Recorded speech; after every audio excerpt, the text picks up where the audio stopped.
अस्सलामुअलैकुम students, welcome to my YouTube channel. आज हम 10th क्लास के सेकंड चैप्टर होम्योस्टैटिक्स पढ़ेंगे। तो सबसे पहले आपको इसकी टर्म का पता होना चाहिए कि होम्योस्टैटिक्स का क्या मतलब है। होम्योस्टैटिक्स में इक्विलिब्रियम पोजीशन पे रखना। होम्यो वर्ड से निकला जिसका मतलब सेम। होम्योस्टैटिक्स में भी डिफाइन है as the maintenance of internal condition of body at equilibrium despite changes in the external environment. Homeostatics क्या है एक्चुअली में कि हमारी बॉडी के दो तरह के एनवायरनमेंट होते हैं।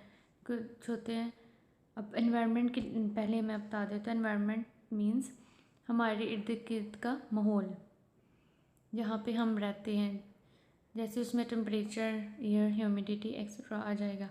इंटरनल एनवायरनमेंट मीन्स हमारी बॉडी के अंदर का जो एनवायरनमेंट है, वो ब्लड का भी हो सकता है, सेल का भी, इनसाइड द बॉडी जो भी होंगे। तो होम्योस्टैटिक्स क्या है कि हमारी इंटरनल जो बॉडी टेम्परेचर है या कोई भी कंडीशन है उसको मेंटेन रखना, कि अगर एनवायरनमेंट एक्सटर्नल एनवायरनमेंट में अगर कोई चेंजेस आ गई हैं या टेम्परेचर चेंज हो रहा है या एयर ह्यूमिडिटी में कुछ फ़र्क आ रहा है, तो बॉडी में एक टाइम पे तो चेंज आएगा लेकिन उसको मेंटेन रखेगा। जैसे फीवर होता है, फीवर मौसम चेंज होगा, एक्सटर्नल एनवायरनमेंट चेंज होगा, जैसे टेम्परेचर में चेंजेस आती रहती हैं, उसमें चेंज होगा तो हमारी इंटरनल बॉडी का जो लेवल है टेम्परेचर का वो भी हाई हो जाता है। या तो किसी भी अगर कोई कंडीशन है इंटरनल की वो हाई या लो हो जाए तो उसको मेंटेन अपने लेवल पे ले आता है। जैसे एग्जांपल है नेक्स्ट कि हमारी जो बॉडी का है जो टेम्परेचर है वो 37 डिग्री सेल्सियस। अगर हमारा इससे 37 डिग्री सेल्सियस से ऊपर चला जाए टेम्परेचर, तो ये हमारी बॉडी के लिए अच्छा नहीं होता। तो क्या होता है, हम मेडिसिन वगैरह खाते हैं तो वो बिल्कुल उसको मेंटेन ले आता है 37 पे। और फिर पूरी सर्दियों में आप देखें, अगर गर्मियों में भी हमारी बॉडी का टेम्परेचर अगर बाहर एक्सटर्नल में बहुत ज़्यादा होता है लेकिन इंटरनल हमारी बॉडी का टेम्परेचर मेंटेन रहता है। वो बाहर के अगर बाहर के एनवायरनमेंट में टेम्परेचर जा रहा है 5 डिग्री, बहुत ज़्यादा कम, तो हमारी बॉडी का टेम्परेचर तो नहीं चेंज होगा ना, वो तो वही रहेगा 37। अगर गर्मियों में टेम्परेचर 50 तक जा रहा है, 45 तक जा रहा है, तो इंटरनली 37 ही रहेगा। तो ये क्या हो जाएगा, होम्योस्टैटिक्स, जो कि इंटरनल एनवायरनमेंट हमारी बॉडी का एक्सटर्नल के लिहाज से बिल्कुल ठीक रहता है। एक्सटर्नल में कोई भी फ्लैक्चुएशंस आए, कोई भी तब्दीली आए, इंटरनल एनवायरनमेंट अफेक्ट नहीं होता। होम्योस्टैटिक्स इन प्लांट्स, अब हम प्लांट्स में देखेंगे होम्योस्टैटिक्स कैसे होती है। Plants respond to environmental changes and keep their internal conditions constant.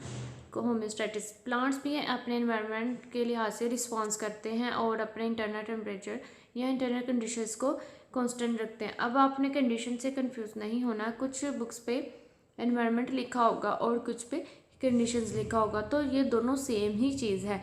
They apply different mechanism for the homeostasis of water and other chemicals, oxygen, carbon dioxide, nitrogenous waste.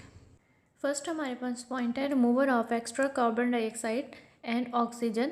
In day time the carbon dioxide produced during cellular respiration is utilise in photosynthesis and hence it is not waste product. Day time मतलब दिन के time क्या होता है, photosynthesis perform करता है। Photosynthesis होती ही sunlight में है, तो फोटोसिंथेसिस के दौरान और सेलुलर रेस्पिरेशन के टाइम जब कार्बन डाइऑक्साइड प्रोड्यूस होती है, तो जो कार्बन डाइऑक्साइड सेलुलर रेस्पिरेशन में प्रोड्यूस हुई है वो फोटोसिंथेसिस में यूज़ हो जाएगी। और डे टाइम में कार्बन डाइऑक्साइड कोई भी वेस्ट प्रोडक्ट नहीं होगा क्योंकि फोटोसिंथेसिस उसको यूज़ कर लेगा। At night it is surplus because there is no utilisation of carbon dioxide.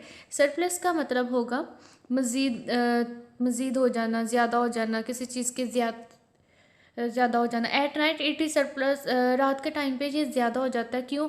क्योंकि रात के टाइम पे कार्बन डाइऑक्साइड की कोई भी यूटिलाइजेशन नहीं है, क्योंकि जो फोटोसिंथेसिस है वो डे टाइम में ही होगी और रात के टाइम पे फोटोसिंथेसिस नहीं हो रहा, तो कार्बन डाइऑक्साइड फोटोसिंथेसिस में यूज़ होती है, इसीलिए रात के टाइम पे कार्बन डाइऑक्साइड की क्वांटिटी ज़्यादा हो जाएगी। It is remove from the tissue cells bye diffusion, तो ये टिश्यू सेल से रिमूव हो जाती है डिफ्यूजन के मेथड से। In leaves and young stems carbon dioxide escape through stomata लेकिन लीव्स और यंग स्टेम में से ये कार्बन डाइऑक्साइड स्टोमेटा के थ्रू रिलीज होगी। स्टोमेटा क्या है? स्टोमेटा एक्चुअली में लीव्स में या यंग स्टेम्स में प्रेजेंट होता है। ये एक गेट के तौर पे ही एक्ट करेगा। जैसे घर में गेट होता है वैसे ही प्लांट्स में भी स्टोमेटा होते हैं, जो कि इस ओपनिंग और इनकी ओपनिंग और क्लोजिंग पे ही गैसियस एक्सचेंज होती हैं। या कोई भी चीज़ अगर स्केप आउट होनी हो तो स्टोमेटा के थ्रू ही होगी। In young roots carbon dioxide diffuses through the general root surface. अगर यंग रूट में कार्बन डाइऑक्साइड डिफ्यूज होगी जनरल रूट सरफेस से, एक्सपेशली थ्रू रूट हेयर्स और रूट हेयर से। अब रूट हेयर्स क्या है? ये अगर रूट प्रेजेंट है तो उसकी आगे से रूट हेयर्स बनेंगे। जो छोटे छोटे रूट्स होंगे उसको हम बोलेंगे root hairs. Oxygen is produce in mesophyll cells only during day time. Mesophyll cells में डे टाइम में ऑक्सीजन प्रोड्यूस होगी as a by product of photosynthesis. तो किसका? फोटोसिंथेसिस का बाय प्रोडक्ट होगा। सेलुलर रेस्पिरेशन में कार्बन डाइऑक्साइड थी और फोटोसिंथेसिस ने उसको यूज़ कर लिया। अब फोटोसिंथेसिस क्या है? फोटोसिंथेसिस ऑक्सीजन रिलीज करेगा जो कि सेलुलर रेस्पिरेशन उसको यूज़ कर लेगा। After its utilisation in cellular respiration, oxygen की सेलुलर रेस्पिरेशन में इस्तेमाल के बाद the leaf cells remove the excess amount of oxygen through stomata. तो जो ऑक्सीजन बच जाती है यूज़ के बाद लीफ सेल्स उसको रिमूव कर देते हैं स्टोमेटा के थ्रू। जो सेकंड है पॉइंट वह है remover of extra water. Plant में से एक्स्ट्रा वाटर कैसे रिमूव होता है?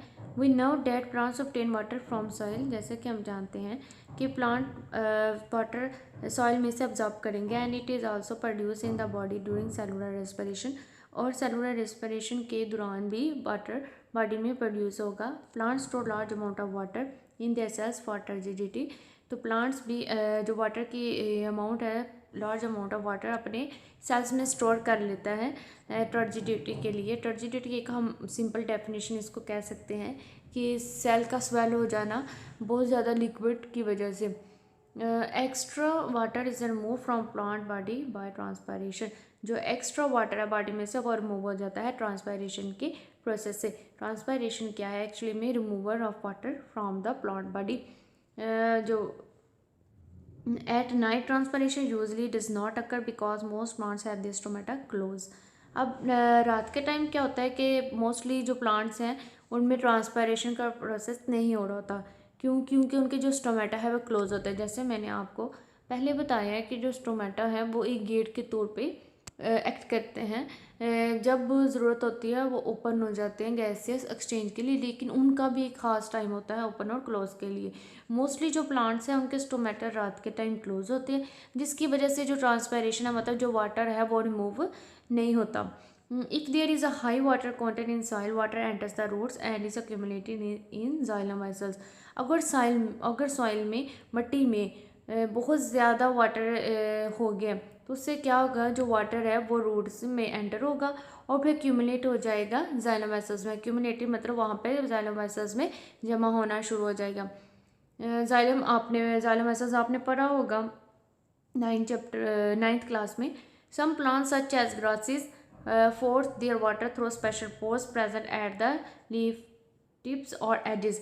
जो कुछ प्लांट्स हैं वो सच है जैसे ग्रासेस हैं, घास हैं, वो अब जो वाटर है उसमें बहुत ज़्यादा हो गया है उसको फोर्स करता है, मतलब बाहर भेजता है स्पेशल पोर्स के थ्रू जो कि उसके लीफ के एजेस पे प्रेजेंट होते हैं। आप सुबह सुबह मॉर्निंग के टाइम अगर मॉर्निंग वॉक के लिए जाएं तो आप देखते हैं कि जो घास है वो हमें थोड़ा थोड़ा सा गीला गीला लगता है। क्या होता है उसमें? यही ट्रांसपायरेशन का प्रोसेस हुआ होता है जो कि हमें उसमें जो गीला गीला महसूस हो रहा होता है, पानी सा वेट, वो हमें ट्रांसपायरेशन की वजह से ही फील होता है क्योंकि प्लांट्स अपना जो एक्स्ट्रा वाटर है उसको रिमूव कर देते हैं। एंड फॉर्म ड्रॉप्स, और जो वाटर हैं वो स्पेशल पोर्स के थ्रू ग्रासेस में फोर्स किए जाते हैं, बाहर निकाले जाते हैं लीव्स के टिप या एजेस में से। टिप क्या होते हैं? जैसे ये मैं एक लीफ बना रही हूँ तो इसका जो सबसे ऊपर वाला पॉइंट है ये क्या होगा? टिप। ये एज हम इसको कह सकते हैं फॉर्म ड्रॉप्स, और वह क्या बना देते हैं? ड्रॉप्स।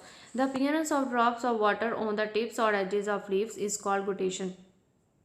जो हमें ड्रॉप्स ऑफ वाटर ग्रासेस पे शो होते हैं, जिसको हम आम लैंग्वेज में लोग कहते हैं कि ये शबनम के कतरे हैं, लोग कहते हैं इसको उर्दू में, लेकिन इसको हम साइंटिफिकली देखें तो इसका हम नाम देते हैं गुटेशन।